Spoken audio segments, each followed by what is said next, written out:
حدیث پاک کے اندر آتا ہے کہ ویل جہنم کی اس وادی کا نام ہے کہ جس کی سختی سے خود جہنم بھی پناہ مانگتی ہے۔ کل قیامت کے دن نماز ترک کرنے والوں کو جہنم کی اس وادی میں داخل کیا جائے گا۔ کہیں پروردگار عالم نے تاریک صلاۃ کے لیے وعید شدید فرمائی، فخلف من بعدہم خلف اضاعوا الصلاۃ، میرے نمازی بندوں کے بعد، میرے پرہیزگار بندوں کے بعد کچھ ایسے لوگ پیدا ہو گئے جنہوں نے نمازوں کو ضائع کر دیا، واتبعوا الشہوات، خواہشات کے پیچھے پڑ گئے، دنیا کے پیچھے پڑ گئے، فسوف یلقون غیا، تو عن قریب انہیں سخت عذاب سے ملنا ہوگا جو بہت ہی طویل و شدید ہوگا۔ مفسرین اکرام فرماتے ہیں کہ غی جہنم کی اس وادی کا نام ہے کہ جس کی گہرائی اور جس کی سختی سب سے زیادہ ہے۔ اس میں سب سے پہلے بے نمازی کو ڈالا جائے گا، شرابی کو ڈالا جائے گا اور زناکار کو ڈالا جائے گا، عزیزان ملت ماں باپ کے نافرمان کو ڈالا جائے گا۔ میرے بھائیو، نماز اسلام کے تمام فرائض اہم ہیں، لیکن ان تمام فرائض میں اسلام کے پانچوں ارکان اگرچہ اپنی اپنی جگہ سب کے سب اہم ہیں، لیکن نماز کے تعلق سے میرے اور آپ کے پیارے آقا صلی اللہ علیہ وسلم نے ارشاد فرمایا، الصلاۃ عماد الدین۔ میرے بندو، پروردگار عالم کے نبی نے ارشاد فرمایا، اے میری امتیوں سنو، الصلاۃ عماد الدین، نماز دین کا ستون ہے، نماز دین کا پلر ہے، نماز دین کا کھمبا ہے۔ من اقامها فقد اقام الدین، جس نے نماز کو قائم رکھا اس نے دین کو قائم رکھا، اور جس نے نماز کو چھوڑ دیا اس نے دین کی بنیاد کو ڈھا دیا۔ میرے بھائیوں، نماز کے اہم الفرائض اور افضل العبادات ہونے کا اس سے بھی پتہ چلتا ہے کہ پروردگار عالم نے روزے کا حکم دیا تو حکم زمین پر نازل ہوا، پروردگار عالم نے زکوٰۃ کا حکم دیا تو حکم زمین پر نازل ہوا، پروردگار عالم نے جب حج کا حکم دیا تو حکم زمین پر نازل ہوا، لیکن جب نماز فرض کرنی منظور ہوئی تو پروردگار عالم نے اپنے حبیب کو اپنے پاس عرش پر بلا کر شب معراج نمازوں کا تحفہ عطا فرمایا۔ اللہ کے پیارے نبی صلی اللہ تعالی علیہ وسلم ارشاد فرماتے ہیں، بنی الاسلام علی خمس، اسلام کی بنیاد 5 چیزوں پر رکھی گئی ہے۔ شہادتی اللہ الہ الا اللہ، سب سے پہلے اس بات کی گواہی دینا کہ اللہ کے سوا کوئی معبود نہیں، اللہ ایک ہے، عبادت کا حقدار صرف اللہ ہے۔ واقام الصلاۃ، نماز قائم کرنا، وایتاء الزکاۃ، اپنے مال کی زکوٰۃ دینا، وصوم رمضان، رمضان کے روزے رکھنا، والحج، اللہ استطاعت دے، اللہ اگر پیسہ دے تو زندگی میں ایک مرتبہ اللہ کے گھر کا حج کرنا۔ لیکن نماز اہم الفرائض ہے، نماز افضل العبادات ہے۔ آئیے میرے آقا صحابہ اکرام سے فرماتے ہیں، اے میرے صحابہ یہ بتاؤ، اگر کسی کے دروازے پر ایک نہر بہتی ہو اور وہ اس میں روزانہ 5 مرتبہ غسل کرے تو کیا اس کے بدن پر کچھ میل باقی رہ جائے گا؟ صحابہ نے عرض کیا، رسول اللہ نہیں، اس کے بدن پر کچھ بھی میل باقی نہیں رہے گا۔ تو میرے آقا نے فرمایا، فَكَذَلِكَ مَثَلُ الصَّلَوَاتِ الْخَمْسِ، یہی مثال 5 نمازوں کی ہے۔ جب بندہ خلوص کے ساتھ 5 وقت کی نماز ادا کرتا ہے، یمحو اللہ بہ الخطایا، اللہ اس کے گناہوں کو مٹا دیا کرتا ہے۔ بے شک سبحان اللہ۔ ملت، اس لیے آقا فرماتے ہیں، دنیا کے اندر کسی کو کچھ پسند ہوتا ہے، دنیا کے اندر کسی کو گانا پسند، دنیا کے اندر کسی کو سیریل پسند، دنیا کے اندر کسی کو زینت پسند، کسی کو فیشن پسند ہے، کسی کو کچھ پسند ہے۔ صحابہ کا جھمگٹ لگا ہوا ہے، پیارے آقا نے فرمایا، اپنی اپنی پسند بتلا رہے ہیں صحابہ بھی میرے نبی کے سامنے۔ سب سے پہلے میرے آقا نے فرمایا، اے صدیق سنو، صداقت کے تاجدار صدیق اکبر سنو، عدالت کے شہسوار فاروق اعظم سنو، سخاوت کے علم بردار عثمان غنی تم بھی سنو، شجاعت کے علم، شجاعت کے شہسوار اے مولا علی مشکل کشا تم بھی سنو۔ میرے آقا فرماتے ہیں، حبب الی من الدنیا ثلاث، میرے صحابہ مجھے دنیا کے اندر 3 چیزیں بہت زیادہ پسند۔ میرے آقا نے فرمایا، الطیب، مجھے خوشبو بہت پسند، والنساء، اور یہ میری ازواج مجھے بہت زیادہ پسند ہے، وجعلت قرۃ عینی فی الصلاۃ، اور نماز میں میری آنکھوں کی ٹھنڈک رکھی گئی ہے۔ سبحان اللہ ماشاءاللہ۔ ہم نبی سے محبت کا دعویٰ کرنے والے، ارے سچا محبوب وہ ہوتا ہے، سچا محب وہ ہوتا ہے جو محبوب کی ایک ایک ادا سے پیار کرتا ہے۔ میرے عزیزو، اگر ہم رسول کے سچے عاشق بننا چاہتے ہیں، رسول کی ایک ایک ادا سے ہمیں پیار کرنا پڑے گا۔ رسول اللہ نے فرمایا کہ نماز میں میری آنکھوں کی ٹھنڈک ہے۔ عزیزان ملت، آگے حدیث میں اللہ کے نبی فرماتے ہیں اگر اللہ کو راضی کرنا ہے تو نماز ادا کرنی پڑے گی، اس لیے کہ پیارے آقا نے فرمایا نماز رضا الہی کا سبب ہے، نماز فرشتوں کی محبوب چیز ہے، انبیاء اکرام علیہ السلام کی سنت ہے، نور معرفت ہے، برکت رزق ہے، ایمان کی جڑ ہے، بدن کی راحت ہے، دشمنوں کے مقابلے کے لیے ہتھیار ہے، شفاعت کرنے والی ہے، قبر کا چراغ ہے، وحشت قبری کی مونس ہے، مقبولیت دعا ہے، منکر نکیر کے جواب میں آسانی کرنے والی ہے، ظلمت میں روشنی ہے، آتش جہنم کے لیے آڑ ہے، میزان عمل کا بوجھ ہے، پل صراط پر جلدی سے گزارنے والی ہے، اور نماز جنت کی کنجی ہے۔ بے شک سبحان اللہ، نعرہ پیارے آقا فرماتے ہیں نعرہ رسالت مسلک اعلیٰ حضرت زندہ باد۔ بہت اچھا بولے۔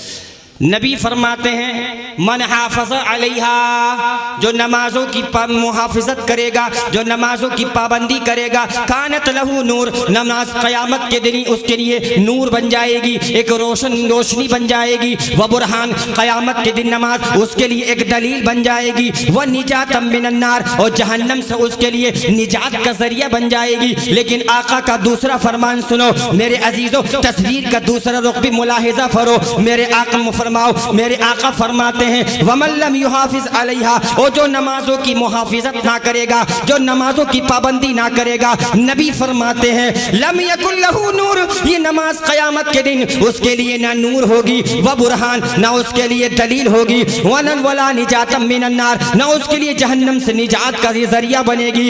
اور نبی فرماتے ہیں جو نماز کی پابندی نہیں کرے گا وَكَانَ يَوْمَ الْقِيَامَةِ مَعَ فِرْعَوْنَ وَهَامَانَ وَأُبَيِّ بْنِ خَلَفَ رضی اللہ اکبر، جو نمازوں کی پابندی نہیں کرے گا تو قیامت کے دن وہ مع فرعون کے ساتھ ہوگا، اور حامان کے ساتھ ہوگا، اور ابی بن خلف کے ساتھ ہوگا۔ ابھی آپ نے حضرت علامہ مفتی مجیب الرحمن صاحب کا بیان سنا، فرعون کے اندر بتا رہے تھے 4 حرف ہیں۔ یہ فرعون ایک ایسا انسان گزرا، اللہ نے اس کو چند دن کے لیے بادشاہت عطا فرما دی، اپنا بندہ ہونا بھول گیا، اپنا انسان ہونا بھول گیا، اپنے کو خدا کہلوانے لگا، کہنے لگا انا ربکم الاعلی۔ لیکن پروردگار عالم قرآن کریم کے اندر فرماتا ہے ہم نے اس کو غرق کر دیا، ایسا ڈبویا۔ جب یہ عزیزان ملت، جب موسیٰ علیہ السلام اس کے لشکر کے آگے جا رہے ہیں، اس کا لشکر پیچھے جا رہا ہے، عزیزان ملت حضرت موسیٰ علیہ السلام کے لشکری کہتے ہیں اے موسیٰ، پیچھے فرعون اس کا لشکر ہے، آگے دریا ہے، اِنَّا لَمُدْرَكُونَ، اب تو ہم پکڑ لیے جائیں گے، اب تو ہم اریسٹ کر لیے جائیں گے، گرفتار کر لیے جائیں گے۔ لیکن توکل دیکھو، بھروسہ دیکھو اللہ کے نبی کا، اپنی قوم سے کہتے ہیں اے میری قوم کے لوگوں، تمہیں ڈرنے کی ضرورت نہیں ہے، تم بھروسہ رکھو اللہ کی ذات پر، میرا ایمان ہے۔ فرمایا قال کلا ان معی ربی سیہدین، موسیٰ علیہ السلام کہہ رہے ہیں کہ بے شک میرا رب میرے ساتھ ہے، ان قریب مجھے رب ضرور راستہ عطا فرمائے گا۔ یہ وہ انسان ہے، حضرت موسیٰ علیہ السلام اپنی قوم کے ساتھ آگے نکل جاتے ہیں، دریا پھٹتا ہے، راستہ بن جاتا ہے، آپ پار نکل جاتے ہیں۔ لیکن جب یہ آیا، پروردگار عالم نے دریا کو ملنے کا حکم دے دیا، دریا آپس میں مل گیا، فرعون اس کی قوم اپنی قوم کے ساتھ غرق ہو جاتا ہے، ڈوب جاتا ہے۔ لیکن پروردگار عالم نے فرمایا اے فرعون، ہم نے تیرے ساتھ والوں کو ایسا ڈبویا، ایسا غرق کر دیا، فما بکت علیہم السماء والارض، نہ ان پر زمین روئی نہ ان پر آسمان رویا۔ اس کی ڈیڈ باڈی آج بھی مصر کے عجائب خانے میں دنیا والوں کے لیے عبرت کا نشان بنا کر رکھ دی گئی ہے۔ برادران ملت، کل بے نمازی فرعون کے ساتھ ہوگا، حامان کون ہے؟ یہ بھی اس کا وزیر تھا، بے نمازی حامان کے ساتھ ہوگا۔ آپ نے فرعون کا نام سن لیا، آپ نے حامان کا نام بھی سن لیا، اب ذرا ابی بن خلف کا نام بھی سن لیجئے۔ یہ ابی بن خلف کون تھا؟ ابی بن خلف مکے کا وہ مشہور سڑا ہوا کافر تھا جس نے حضور اکرم صلی اللہ تعالی علیہ وسلم کو یہ دھمکی دی تھی کہ اے محمد، وہ کہہ رہا تھا میں محمد معاذ اللہ میں نے ایک گھوڑا اس لیے پالا ہے، میں نے ایک گھوڑا اس لیے پالا ہے کہ میں اس پر سوار ہو کر کے معاذ اللہ تمہیں قتل کروں گا۔ لیکن اس کو پتہ نہیں تھا فانوس بن کے جس کی حفاظت ہوا کرے وہ شمع کیا بجھے جسے روشن خدا کرے۔ اس کو پتہ نہیں تھا پروردگار عالم نے قرآن کو بیان فرما دیا واللہ یعصمک من الناس، اے نبی اللہ لوگوں سے آپ کی حفاظت فرمائے گا، آپ کا کوئی بھی کچھ نہیں کر سکتا۔ اس نے کہا اے محمد میں نے ایک گھوڑا خاص اس لیے پالا ہے کہ اس پر میں سوار ہو کر میں تمہیں قتل کروں گا۔ تو پیارے آقا نے فرمایا اے ابی بن خلف سن لے، انشاءاللہ میں تجھے اپنے ہاتھوں سے قتل کروں گا۔ سرکار نے فرمایا انشاءاللہ میں تجھے اپنے ہاتھوں سے قتل کروں گا۔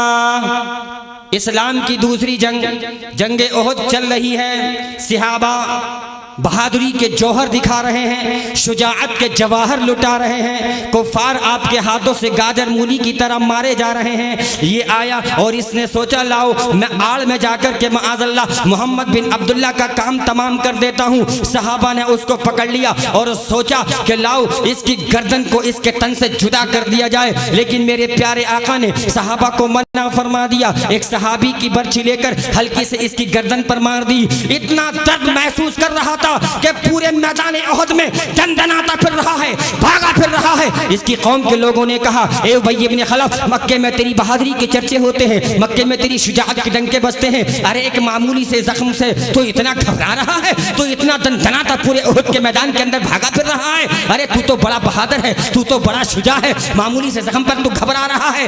اس نے کہا اے لوگوں تمہیں پتہ نہیں ہے یہ کس کی مار ہے، یہ محمد بن عبداللہ کی مار ہے۔ میں اپنے بتوں کی قسم کھا کر کے کہتا ہوں اگر محمد بن عبداللہ میرے اوپر تھوک دیتے جب بھی میں مر جاتا۔ اس نے کہا کہ اگر محمد بن عبداللہ میرے اوپر تھوک دیتے میں جب بھی مر جاتا۔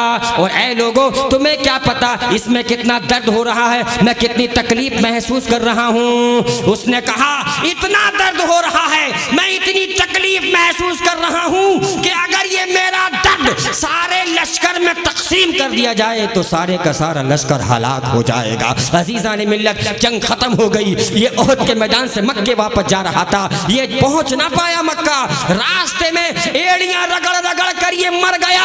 میرے آقا نے فرمایا بدترین کافر وہ ہے جس کو جو کسی نبی کے ہاتھوں مارا گیا ہو یا جس نے کسی نبی کو شہید کیا گیا ہو کیا ہو۔ آپ نے سن لیا کہ ابی بن خلف مکے کا وہ ملعون کافر تھا جو نبی آخر الزمان کے ہاتھوں سے فنا فی النار ہوا ہے، واصل جہنم ہوا ہے۔ کوئی بھی مسلمان یہ نہیں چاہے گا کہ میرا حشر قیامت کے دن فرعون کے ساتھ کیا جائے، میرا حشر قیامت کے دن حامان کے ساتھ کیا جائے، میرا حشر قیامت کے دن ابی بن خلف کے ساتھ کیا جائے گا۔ کوئی بھی مسلمان اس بات کو نہیں چاہے گا۔ اگر مسلمان اس بات کو نہیں چاہے گا تو اے مسلمان تجھے اللہ کے گھروں کو آباد کرنا پڑے گا، تجھے مسجدوں میں جانا پڑے گا، اپنی جبینوں کو جھکانا پڑے گا، وحدہ لا شریک کی تجھے عبادت کرنی پڑے گی۔ ایک صحابی بارگاہ رسالت میں حاضر ہوئے اور عرض کرتے ہیں یا رسول اللہ مجھ سے فلاں گناہ ہو گیا ہے، مجھے اس کی سزا دے دیجئے۔ آپ خاموش ہیں، پیارے آقا ابھی خاموش ہیں۔ حضرت جبریل آیت کریمہ لے کر کے نازل ہو جاتے ہیں، نبی ان سے کہہ دیجئے اقیم الصلاۃ طرفی النہار وزلفا من اللیل۔ اے میرے صحابہ اگر تم سے کوئی غلطی ہو جائے، تم سے کوئی گناہ ہو جائے، نماز قائم کرو، دن کے دونوں کرانوں میں، رات کے حصے میں تم نماز قائم کرو۔ ان الحسنات یذہبن السیئات، بے شک اچھائیاں برائیوں کو ختم کر دیتی ہیں۔ ذالک ذکریٰ للذاکرین، یہ نصیحت ہے نصیحت ماننے والوں کے لیے۔ تو انشاءاللہ نمازوں کی پابندی کریں گے۔ جلسوں کا یہی مقصد ہے کہ تبلیغ کی جائے، نصیحت کی جائے، ہمارا کوئی بھائی اس پر عمل کرنے لگے، انشاءاللہ ہمارا پڑھنا بھی کامیاب ہوگا، آپ کا سننا بھی کامیاب ہوگا۔ ہاتھ اٹھا کر کہیے انشاءاللہ ہم نمازوں کی پابندی کریں گے، انشاءاللہ ہم نمازوں کی پابندی کریں گے۔ اللہ کی بارگاہ میں دعا ہوں مجھ سے بتقاضِ بشریت جو غلطی ہوں اللہ پاک ان کو معاف فرمائے۔ سبھی حضرات میرے ساتھ مل کر کے کلمہ پڑھ لیں، لا الہ الا اللہ محمد الرسول اللہ وما علینا الا البلاغ۔ السلام علیکم۔